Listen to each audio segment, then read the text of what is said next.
I hacked my sleep in the last 7 days using science from Andrew Huberman, Matthew Walker, Alan Rosh और I think finally मेरे पास एक system है जो आपकी sleep cycle ठीक कर सकता है। क्या? अभी बताता हूँ। डे 0 जिस पे मेरी स्लीप साइकिल ऑलरेडी ख़राब थी और मैं 4-5 बजे सो रहा था, मैंने 10 बजे का अलार्म लगा दिया। 10 बजे का क्यों? इसलिए क्योंकि मैं बहुत गहरी नींद में सोता हूँ और मुझे अलार्म कुछ सुनाई नहीं देता है। इतना कि कभी कभी मुझे लगता है कि यार मैं ट्रेन में सोता रह जाऊँगा और कहीं और ही पहुँच जाऊँगा, इसलिए मैं बस में धक्के खाता हूँ। तो मुझे अपने उठने के चांसेस बढ़ाने के लिए अलार्म उस वक्त सेट करना था जिस वक्त मेरे उठने के चांसेस सबसे ज़्यादा हो, और वो है हमारा लाइट स्लीप फेज। देखो, जो आपकी स्लीप होती है वो 4 फेजेस में डिवाइड होती है, N1, N2, N3 और REM। और ये जो पहले 2 स्टेजेस होते हैं, ये वो वाले स्टेजेस होते हैं जिसमें आप या तो गहरी नींद में जा रहे होते हो या फिर गहरी नींद से निकल के वापस आ रहे होते हो, और हमें इन्हीं 2 स्टेजेस को टारगेट करना है अपने उठने वाले टाइम के लिए। तो पूरी रात ना आप इन चारों स्टेजेस से साइकिल करते हो ऐसे ऐसे। और ये जो लास्ट वाला फेज़ है ये होता है आपका REM sleep, rapid eye movement. इसके अंदर आपकी आँख ऐसे ऐसे ऐसे हो रही होती है। काफ़ी इंटरेस्टिंग, इसके बारे में हम और आगे बात करेंगे। ओके, तो अब एक्शन स्टेप की बात कर लेते हैं। जो आपका यूजुअल ख़राब सोने वाला टाइम है, जो मेरे लिए 5 बजे था, उससे आप 5 घंटे या फिर 6.5 घंटे आगे का अलार्म सेट करो। बहुत गंदा अलार्म लगाना जिससे आपकी नींद खुली जाए, और अपने घर पे भी किसी को मैसेज कर दो कि वो आपको उठा दें, क्योंकि आपके लिए कल जल्दी उठना वेरी वेरी एसेंशियल। क्योंकि हम कल रात के लिए स्लीप प्रेशर क्रिएट करना चाहते हैं जिसके कारण आपको मदद मिलेगी रात का सोने में। लेकिन अगर आप कल भी लेट उठोगे तो आपके लिए कल रात को सोना मुश्किल हो जाएगा। अब चलते हैं अपने सबसे ज़रूरी डे पे, डे 1। तो आपका डे 1 4 फेजेस में डिवाइडेड है, मॉर्निंग, आफ्टरनून, इवनिंग, नाइट। और ये चारों के चारों बहुत ही ज़्यादा ज़रूरी हैं, इसलिए प्लीज़ इस पार्ट को स्किप मत करना ताकि आपको इंपॉर्टेंट इन्फॉर्मेशन ना मिस कर जाओ। तो मैं करीब 10:15 के अराउंड उठ गया था, नॉट परफेक्ट बट इतना चलता है। The goal is to wake up early and create sleep pressure, don't forget that. तो उठते ही मैं बाहर चला गया था सूरज की शक्ति लेने। आई am not kidding, very very important. इससे 3 चीज़ें होंगी। लाइट से आपका मेलेटोनिन प्रोडक्शन सप्रेस होगा और सेरोटोनिन प्रोड्यूस होगा। आपका कोर बॉडी टेम्परेचर इंक्रीज होगा जिससे आपकी नींद खुलेगी। और तीसरा, आपकी बॉडी का एक इम्पॉर्टेंट रिस्पॉन्स होता है कॉर्टिजोल अवेकनिंग रिस्पॉन्स, वो ट्रिगर होगा इससे।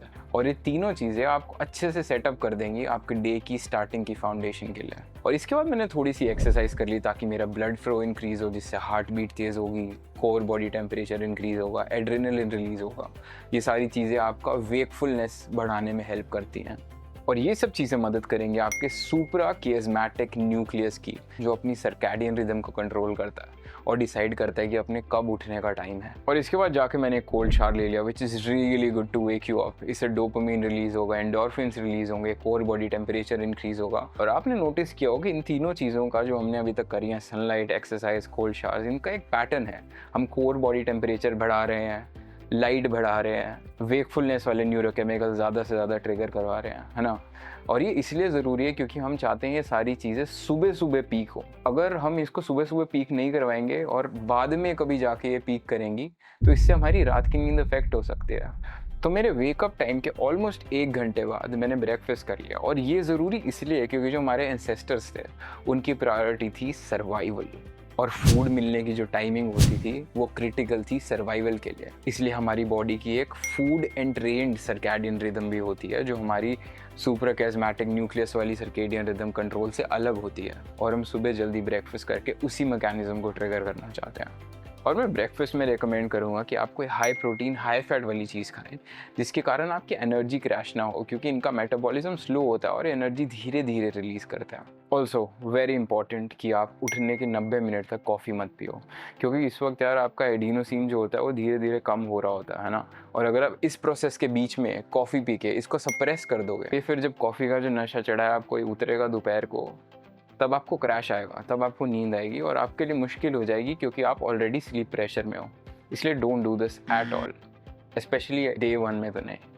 तो मैंने अराउंड 2 घंटे बाद कॉफ़ी पी ली थी एकदम स्ट्रॉन्ग, ताकि मेरी नींद एकदम से खुल जाए भाई, क्योंकि सोना नहीं है, बिल्कुल भी नहीं सोना रात से पहले, क्योंकि दिन में नहीं सोना है बिल्कुल भी। हम रात में सोएंगे। और मैं सुनाऊंगा भाई रात में क्यों टेंशन ले रहा है, लेकिन दिन में मत सोना कैसे भी करके। और जितना भी पानी वानी पीना है ना भाई, वो दिन में पी लेना अच्छे से, क्योंकि रात को भाई फिर तू नींद में उठेगा सुसु करने के लिए, वो नींद खराब होगी। नहीं, सुबह you try to get most of your water intake till the evening or till like 8 p.m. 9 p.m. ठीक है, ये तो हो गया यार हमारा मॉर्निंग फेज। अब आते हैं आफ्टरनून फेज पे, और ये मोस्टली यार एक प्रिवेंटेटिव फेज है, इसलिए please do not take a nap. हमें अपना स्लीप प्रेशर बिल्ड करके रखना है रात के लिए। और एक चीज़ जिसने मेरी काफ़ी मदद करी यार अपना रिलेशनशिप बदलने में बेड के साथ, कि मैं अब दिन में नहीं लेटता हूँ बेड पे। मैंने अपनी बेड को एसोसिएट कर रखा है रात को सोने के लिए। दिन में मेरे को अगर रेस्ट करना होता है तो भी यार मैं चेयर पे रेस्ट कर लेता हूँ, या फिर मैं थोड़ा इधर उधर घूम लेता हूँ या कुछ और कर लेता हूँ, मैं लेटता नहीं हूँ। क्योंकि अगर आप दिन में भी लेटोगे रात में भी लेटोगे तो आप क्या ट्रिगर दे रहे हो अपने ब्रेन को, है ना, कि भाई सोने का टाइम है।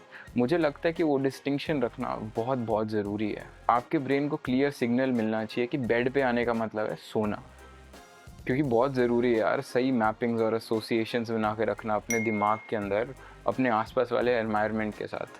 और ये चीज़ एटॉमिक हैबिट्स में ही बात करी है जेम्स क्लियर ने। क्योंकि यार अगर आप एक ऐसे इंसान हो जो सारा दिन लाइट्स बंद करके रखता है, कभी भी बेड पे चला जाता है, तो आप अपने दिमाग को एसोसिएशंस ही नहीं दे रहे हो स्लीप के साथ अटैच करने के लिए। आप दिन में भी रात जैसे रह रहे हो, तो आपकी बॉडी के लिए समझो यार थोड़ा तो मुश्किल होगा ही ना पता करना कि भाई कब सोना है कब नहीं सोना। तो एंड्रयू वुमेन इस वक्त भी रिकमेंड करते हैं कि आप बाहर जाके धूप लें, लेकिन मैं तो नहीं गया यार, क्योंकि मेरे यहाँ पे बहुत ज़्यादा गर्मी होती है दोपहर को, and it's really difficult to do that. लेकिन आई मेड श्योर कि पूरा दिन मेरे कमरे में लाइट्स ऑन रहे, मेरे लैपटॉप की ब्राइटनेस हाईएस्ट रही है, मेरे मॉनिटर की ब्राइटनेस हाईएस्ट रही है, क्योंकि दिन में लाइट एक्सपोजर होना बहुत ज़रूरी है, ताकि रात में जब वो नहीं होगा आपकी बॉडी को क्लियर डिफरेंस पता चलेगा उस चीज़ का, और इससे आपकी जगह रहने में भी मदद होगी। और जो खाना भी आप खाओ कोशिश करना हाई प्रोटीन हाई फाइबर वाला खाओ, for the same reasons I mentioned in the morning phase. फिर भी अगर आपको बहुत ज़्यादा नींद आ रही है तो मैं वीडियो में लास्ट में बताऊंगा कि आप कौन सी ऐसी चीज़ें हैं जो आप ट्राई कर सकते हो दोपहर को सोने की जगह, जो आपकी मदद कर सकती हैं थोड़ा रिलैक्स फील करने में। And I reiterate this again, भाई प्लीज़ सोना मत। अगर आपको बहुत ज़्यादा नींद आ रही है तो consider having another cup of coffee 3-4 बजे मैक्स। इसके बाद प्लीज़ कॉफ़ी नहीं पिएंगे हम, that is the deadline for today. ऐसा इसलिए क्योंकि कॉफ़ी की हाफ लाइफ ही भाई 6-8 घंटे की होती है यार। 6-8 घंटे तक आधा कॉफ़ी आपके सिस्टम में रहता है। तो अगर आप सोच रहे हो कितने 11-12 बजे सोने का भी, तो आपकी बॉडी के लिए दिक्कत होगी वो चीज़। इसलिए 3-4 PM मैक्सिमम, उससे ज़्यादा नहीं प्लीज़। तो ये था अपना आफ्टरनून फेज़। अब बात कर लेते इवनिंग फेज़ की।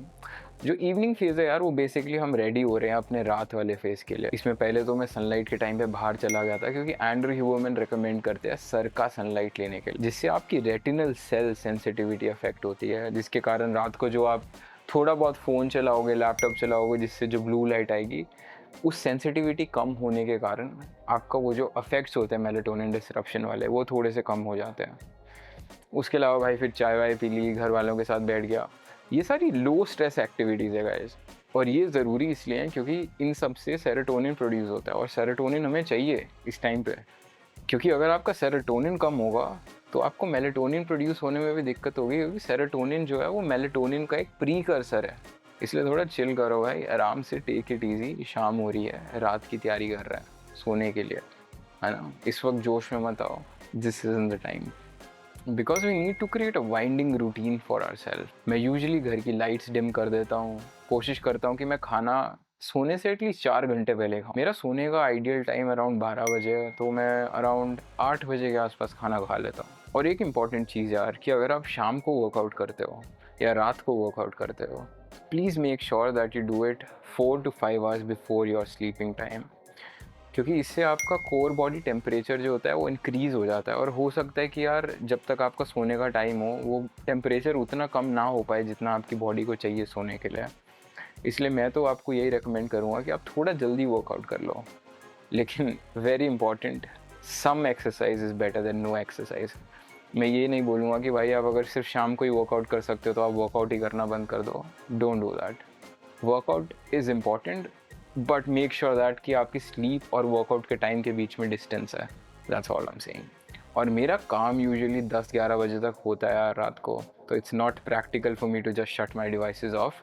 इसलिए मैंने अपने लैपटॉप में फ्लक्स नाम का एक सॉफ्टवेयर इंस्टॉल किया हुआ है जो बेसिकली कलर्स चेंज कर देता है। फ़ोन के अंदर एक ट्वाइलाइट नाम की ऐप इंस्टॉल कर रखी है। These are not perfect but they are helpful, इसलिए I will highly recommend them, क्योंकि अगर आप थोड़ा सा भी ब्लू लाइट को ऑफसेट कर पाओ, it goes a long way. Okay, अब आते हैं हम अपने नाइट वाले फेज पे। और ये वाला जो फेज़ है ये एक्चुअली सबसे इम्पोर्टेंट फेज़ है, क्योंकि इससे पहले जितने भी फेजेस थे वो सारे फेजेस हमने किए थे ताकि ये वाले फेज़ को हम ठीक तरीके से पुल ऑफ कर सकें। अब मैं ये नहीं कह रहा हूँ कि पहले वाले फेजेस इंपॉर्टेंट नहीं थे, क्योंकि अगर आप वो नहीं करते तो आपको इस फेज़ में और भी ज़्यादा दिक्कत होगी। तो please make sure you seen those, क्योंकि वो सारे इसके प्रीकर्सर है, ये उनके बिना काम नहीं करेगा। ठीक है, अब इससे पहले कि मैं आप लोगों को बताऊं कि मैंने इस फेज़ में किया क्या था, आप लोगों के लिए कुछ कॉन्सेप्ट समझने बहुत ज़रूरी हैं, क्योंकि अगर आप ये चीज़ें समझ जाओगे तो आपको एक्चुअली में समझ आ जाएगा कि आप किधर गलत जा रहे हो अपने पैटर्न के अंदर। क्योंकि इनमें से अगर आपकी कोई भी चीज़ गड़बड़ है तो चांसेस है कि आपको सोने में दिक्कत होगी ही।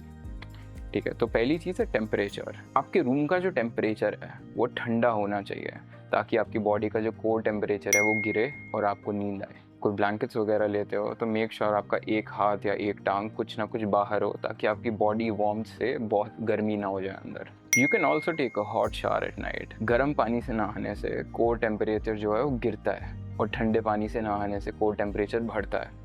अगर आपको याद होगा हमने मॉर्निंग फेज में कोल्ड शावर लिया था, क्योंकि कोल्ड शावर से बॉडी टेम्परेचर बढ़ेगा, नींद खुलेगी। और यहाँ पे बिल्कुल ऑपोजिट कंसेप्ट है, गर्म पानी से नहाओगे तो बॉडी टेम्परेचर गिरेगा, नींद आएगी। नींद आने के लिए आपका कोर बॉडी टेम्परेचर गिरना ज़रूरी है, आपके एनवायरनमेंट का ठंडा होना ज़रूरी है। Very important to know that. Number 2, अगर आपको रात को नींद ओवर थिंकिंग के कारण नहीं आती है, लेट के कुछ भी सोचते रहते हो, तो आई वुड हाईली रिकमेंड कि आप अपने थॉट्स को कहीं पे फेंकना शुरू करो।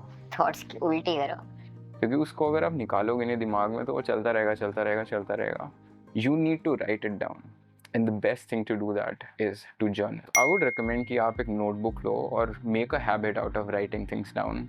और अगर आपको लग रहा है कि यार नोटबुक आपके लिए प्रैक्टिकल नहीं है तो you can go for your phone. अब मैं इस चीज़ को बोलते वक्त थोड़ा सा हेजिडेंट हूँ, क्योंकि हो सकता है कि आप इस चक्कर में फ़ोन चलाने लग जाओ। Please make sure you have any app like Twilight installed जो आपकी ब्लू लाइट को थोड़ा कम करती है। एंड रिमेंबर कि जितना आप फ़ोन चलाओगे उतना ब्लू लाइट निकलेगा। ये ऐप्स 100% एलिमिनेट कर ही नहीं सकती, पॉसिबल नहीं है। इवन जो ब्लू लाइट वाला चश्मा आता है वो भी नहीं कर सकता 100% एलिमिनेट। तो एलिमिनेशन का जो सबसे the only trustable method is to not use your phone at all. Number 3 is light. Make sure your room is completely dark. और अगर कम्प्लीटली डार्क नहीं तो आप लैम्प्स यूज़ कर सकते हैं, जो ऐसे पीछे देख रहे हो येलो से, इससे थोड़े से डिम। उनको आप रखोगे अपने आई लेवल के नीचे कहीं पे, जैसे बेड के आप पीछे रख सकते हो या फिर साइड पे रख सकते हो बेड के। क्योंकि जो लाइट्स आपकी आंखों के ऊपर होती है ना यार, जिनको ओवरहेड लाइट्स बोलते हैं, उनके लिए आपका रेटिना बहुत सेंसिटिव होता है और उन लाइट से सबसे ज़्यादा अफेक्ट होता है रात को आपकी नींद को। जितनी कम लाइट्स हो उतना बेटर है। ये जो येलो से रेड वाला स्पेक्ट्रम है, अगर इस कलर्स में लाइट हो, the best. Number 4, smell can be a great sensory tool to build a mental connection with sleep, especially sleep-inducing smells like lavender. Personally, एक aroma diffuser use करता हूँ रात को, उसमें lavender essential oil डाल के, and it's not only great for sleep, but it's also good for your memory. अभी एक recently study publish हुई थी जिसके अंदर उन्होंने ये चीज़ find out करी थी, so I thought it was very interesting. इस पे आगे मैं एक और वीडियो बनाऊँगा जिसमें हम hack your memory की बात करेंगे। Number 5, जब भी वो स्लीपी फीलिंग आए, कितने भी बजे आए, leave everything you're doing and go to fucking sleep. I am not kidding. क्योंकि ये जो मोमेंट है, ये वो वाला मोमेंट है जिसमें आपकी बॉडी बोल रही है कि भाई सब कुछ परफेक्ट है, टेम्परेचर परफेक्ट है, न्यूरोकेमिकल्स परफेक्ट है, एडिनोसिन मेलेटोनिन सब बढ़िया निकल रहा है, लाइट्स परफेक्ट है, टेम्परेचर परफेक्ट है। ये एक गोल्डन अपॉर्चुनिटी है जिसमें आपकी बॉडी आपको बोल रही है कि अब आप सो सकते हो। Don't miss this. नंबर 6, और ये वाली चीज़ मैंने बहुत सारे लोगों को करते हुए देखा है, please stop stimulating your mind at night. अब बात आप कर रहे हो वीडियो गेम्स की, इंस्टाग्राम की, यूट्यूब की, किसी भी चीज़ की, इस वीडियो के अलावा वो सब आपको स्टिमुलेट करेंगी जिसके कारण असीटोकोलिन प्रोडक्शन इंक्रीज हो जाता है। बाय द वे, मैं सारे न्यूरोकेमिकल्स और ये जो सारी चीज़ें बता रहा हूँ इनकी चीट शीट दूंगा एक इस वीडियो के एंड में। ये सब चीज़ें भाई तुम एक्सपेक्ट नहीं कर सकते कि तुम एक तरफ ये सब चीज़ें करो और दूसरी तरफ स्लीप एक्सपेक्ट करो, क्योंकि एक तरफ तुम अपने दिमाग को कह रहे हो अलर्ट रहने के लिए, दूसरी तरफ तुम कह रहे हो भाई सो जा। ऐसे नहीं होता। सीधी बात बोलूँगा, आपकी इंटेंशन होनी चाहिए स्लीप साइकिल ठीक करने की। इस वीडियो में मैं नहीं कर पाऊँगा आपकी स्लीप साइकिल ठीक अगर आपके इरादे ही ठीक नहीं है। अगर आप एक तरफ बोल रहे हो कि भाई मुझे सोना है, मुझे अपना स्लीप शेड्यूल ठीक करना है, लाइफ ऐसे ऊपर नीचे हो रखी है, फकअप हो रखी है, और दूसरी तरफ फिर आपके एक्शंस ही हैं कि भाई अब रात को बैठ के चला रहे हो फिर से, गेम में भाई आ रहा हूँ रुक जा मैं भी ज्वाइन कर रहा हूँ। ऐसे काम नहीं चलेगा, है ना।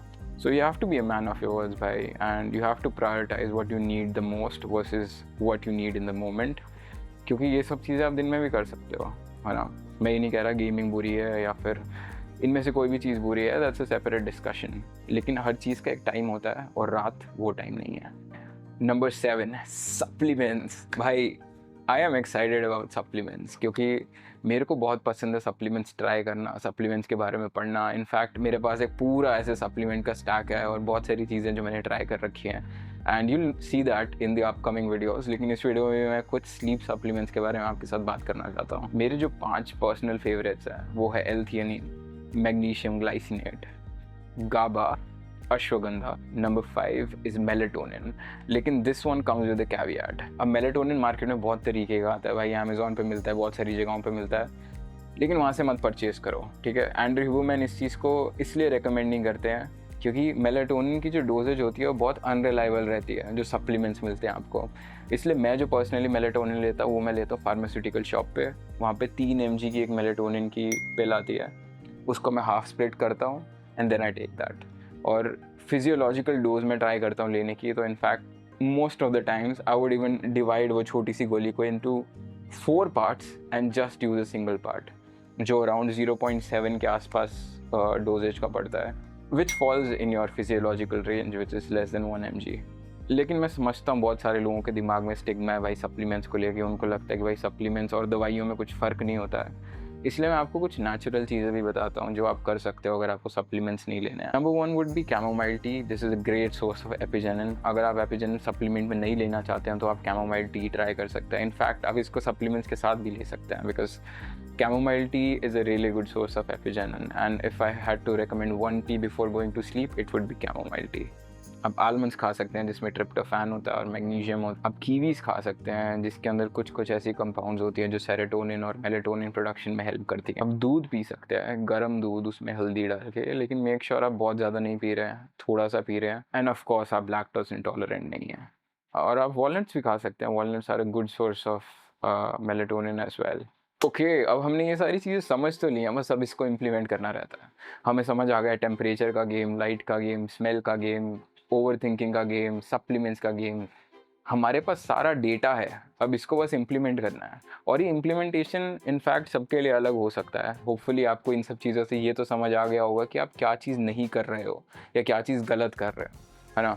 तो मैं आपको बताता हूँ कि मैंने क्या किया था। मैंने अपना 8 बजे खाना खा लिया था और 8 बजे से लेके फिर 10:30 बजे तक मेरे पास काम था। मैंने काम ख़त्म किया अपना, आधा घंटा फ़ोन चलाया, जो थोड़े बहुत टेक्स्ट मैसेजेस वगैरह आए होते हैं 2-4 लोगों से जो मेरे को मैसेज कर लेते हैं कभी कभार उनको रिप्लाई कर दिया। 11 बजे फिर मैंने तैयारी करनी शुरू कर ली यार, अपने स्लीप का माहौल बनाने लग गया। मैंने अपना जो अरोमा डिफ्यूज़र होता है उसके अंदर डाल दिया लैवेंडर ऑयल, उसको ऑन कर दिया।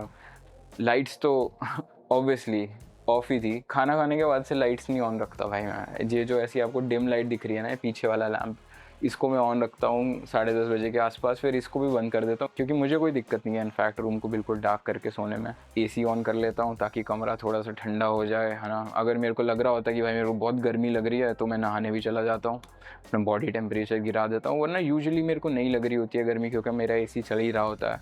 और मैं ब्लैंकेट्स भी थोड़े ऐसे पतले पतले से लेता हूँ क्योंकि मेरी बॉडी यूजुअली गर्म रहती है, और मैं अगर मोटा ब्लैंकेट या कुछ ले लूँगा तो मेरे को पता है अंदर पूरी गर्मी हो जाएगी और मैं बिल्कुल भी नहीं सो पाऊँगा। And this was actually one of the biggest reasons why I couldn't sleep. And I make sure that I am wearing really comfortable clothes, खुले शॉर्ट्स पहन के मैं सोता हूँ। And I have a winding down routine. अगर मेरे को लगता है कि भाई मैं ओवर थिंकिंग कर रहा हूँ तो फिर मैं कुछ जर्नल कर लेता हूँ, या फिर अगर मुझे लग रहा होता है कि मुझे नींद सी नहीं आ रही तो फिर मैं किंडल पढ़ लेता हूँ अपना, क्योंकि किंडल की जो लाइट है दैट्स वेरी लो, तो वो इतना मेलेटोनिन आपका डिसरप्ट नहीं करता है, which is a great thing. तो मैं उस पर कुछ बुक पढ़ लेता हूँ। और मैंने ऐसा नोटिस किया बचपन से ही कि पढ़ाई होती नहीं थी, तो बुक पढ़ते पढ़ते मुझे नींद आ जाती थी, तो मैंने फिर उसी चीज़ को यहाँ पर यूज़ करता हूँ मैं। तो बुक पढ़ना हो जाता है, नींद आने लग जाती है। Sometimes I even turn on like sleep music. मेरे जो पहले वन प्लस वाला फ़ोन था उसके अंदर एक ज़ेन मोड था, मैं वो यूज़ कर लेता था, लेकिन अभी मैं यूट्यूब पे चला लेता हूँ, कभी कभार वाइट नॉइज़ चला लेता हूँ मैं, कभी कभार अपनी ऐसे नॉर्मल नेचर रेन साउंड्स कुछ चला लेता हूँ और वो ऑन करके सो जाता हूँ। और ये सब चीज़ें यार मेरे एक्चुअली रूटीन का एक पार्ट बन चुकी हैं। मतलब as much as these are beneficial in their own sense, ये मेरे दिमाग के लिए कनेक्शन जैसे बैठते हैं। These are like stacks of habits that I do that signal my brain कि अभी सोने का टाइम हो गया है ना। और इस चीज़ के बारे में एटॉमिक हैबिट्स के अंदर बात करी है जेम्स क्लियर ने, तो ये मैंने बेसिकली वहीं से लिया है। And your habits play like a big role in things like these. तो मैं कोशिश करता हूँ रोज़ सेम टाइम पे सोने की, सेम टाइम पे उठने की, क्योंकि मैं जितनी अपनी बॉडी को रेगुलरिटी दूंगा वो उतने अच्छे से उस रेगुलरिटी को ऑप्टिमाइज़ कर पाएगी। अगर मैं अपनी बॉडी को रोज़ ही अलग अलग चीज़ें दे दूंगा हैंडल करने के लिए, रोज़ अलग टाइम पे सो रहा हूँ, रोज़ अलग टाइम पे उठ रहा हूँ, तो मेरी बॉडी ऑप्टिमाइज़ नहीं कर पाएगी।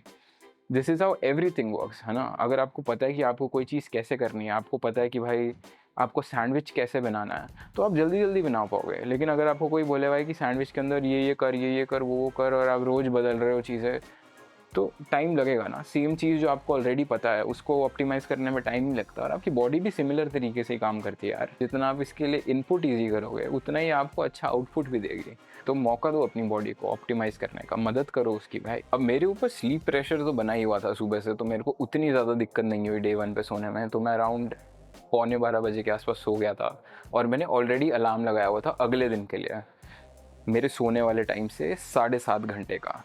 मेरे अकॉर्डिंग 7.5 घंटे मेरे लिए परफेक्ट टाइम है सोने के लिए। लेकिन ये चीज़ ऑब्वियसली सबके लिए वैरी करेगी यार, सबकी बॉडी की नीड्स अलग अलग होती हैं, बट आई वुड रिकमेंड कि आप एटलीस्ट 7 घंटे तो कोशिश करो सोने की। अब बात कर लेते हैं डे 2 से डे 7 की, इनफैक्ट आने वाले सारे दिनों की। क्योंकि यार fixing your sleep and staying consistent at it is a habit. ये कोई ऐसी चीज़ नहीं है कि भाई आप 7 दिन करोगे और आगे हमेशा पूरी ज़िंदगी के लिए फिक्स हो जाएगी, ऐसे नहीं होता यार। आपको अपना बिहेवियर कंसिस्टेंट रखना पड़ता है, अच्छी हैबिट्स रखनी पड़ती है, तभी आप वो चीज़ कर सकते हो। और इतना कोई मुश्किल नहीं है यार, इतना कोई रॉकेट साइंस नहीं है जो चीज़ें मैंने आपको अभी बताई हैं। तो मैंने पर्सनली डे 2 से लेके डे 7 के अंदर यही जो मैंने आपको डे 1 के अंदर चीज़ें बताई वो रिपीट करी। डीप प्रेशर नहीं था डे 2 पे, क्योंकि मैंने अपनी नींद पूरी कर ली थी। लेकिन ये तो है कि थोड़ा सा मैं टायर्ड था, इसलिए मैंने कॉफ़ी 2-3 बार पी ली थी। और रात को सप्लीमेंट्स में मैंने एक गाबा एक्स्ट्रा लिया था, क्योंकि मुझे लग रहा था कि मुझे डे 2 पे नींद आने में थोड़ी सी दिक्कत होगी, इसलिए मैंने गाबा भी ले लिया था। तो मैं रोज़ नहीं लेता हूँ गाबा, मैं सिर्फ तभी लेता हूँ जब मुझे लगता है कि यार आज थोड़ी सी दिक्कत हो सकती है सोने में। मैंने मेलाटोनिन डे 2 से लेके डे 7 तक रोज़ लिया है। एंड मेलाटोनिन का मेन बेनिफिट यही है कि ये आपको आपका जो सोने का टाइम है ये कंसिस्टेंट रखने में हेल्प कर सकता है। तो हाँ, मैंने मेलाटोनिन 7 दिन तक लिया, सेम डोज जो मैंने आपको बताई 0.7। So I think that sums up अपने डेज इन जनरल। लेकिन मैं 4-5 चीज़ें आपको फिर भी और बताना चाहता हूँ। अगर आपकी ये सब करके भी अगर स्लीप साइकिल ठीक नहीं हो रही है, तो कुछ चीज़ें हैं जिनका आपको ध्यान रखना ज़रूरी है। तो पहला तो ये है कि यार if you have sleep apnoea, अगर आपको रात को सोने में दिक्कत होती है तो प्लीज़ गेट दैट ट्रीटेड, क्योंकि उसके लिए आपको चाहिए ही मेडिकल ट्रीटमेंट। अपने थायराइड लेवल्स जाके चेक करवाओ, क्योंकि अगर आपका थायराइड हाई है तो भी आपको रात को सोने में दिक्कत हो सकती है। मेक श्योर कि आपका विटामिन डी का इंटेक काफ़ी है। अगर आपको लगता है कि भाई आप ज़्यादातर दिन में अंदर ही रहते हो, धूप पूरी नहीं लेते हो, सनलाइट लेनी तो बहुत ज़रूरी है ही जैसे मैंने मेंशन किया, लेकिन अगर आपको लगता है आपका नहीं है इंटेक पूरा, तो please take vitamin D supplements, क्योंकि अगर आप उसमें डेफिशिएंट हो गए तो वो भी आपकी स्लीप अफेक्ट करेगा। And pro tip, vitamin D3 ही लेना, और विटामिन D3 को लेना विटामिन K2 के साथ। इन दोनों का कॉम्बिनेशन में ही लेना चाहिए हमेशा। अगर आपकी रात को कभी नींद खुल जाती है और आपको उसके बाद सोने में दिक्कत होती है, तो आप NSDR भी ट्राई कर सकते हो।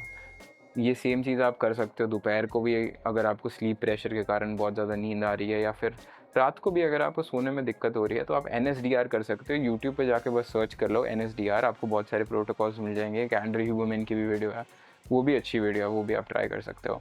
या फिर आप योगा निद्रा भी ट्राई कर सकते हो, योगा निद्रा भी काफ़ी इफेक्टिव है। अगर आप पीठ के बल सोते हैं, मतलब आपकी पीठ बेड पे होती है, तो आप एक और चीज़ ट्राई कर सकते हैं, आप अपने पैरों के नीचे एक तकिया रख सकते हैं, जिससे आपकी लेग्स थोड़ी सी रेज हो जाएंगी।